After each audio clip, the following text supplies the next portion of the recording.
Once upon a time, a little boy named Zion lived in a quiet village. He loved looking at the stars every night from his window. Among all the stars, one tiny star always twinkled the brightest. Zion would wave at it and whisper, "Good night, little star." One night, something magical happened. The little star fell from the sky and landed gently in Zion's garden. Zion rushed outside and found the glowing star sitting on a flower.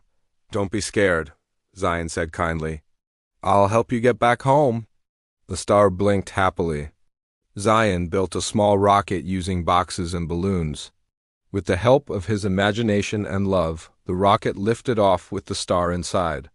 As the rocket flew, the star sparkled brighter and brighter until it reached the sky and returned to its place.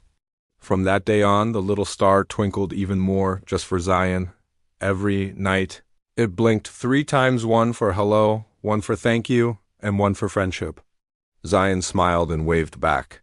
The star and the boy knew they'd always be friends, no matter how far apart they were, and so they both slept happily under the same magical sky.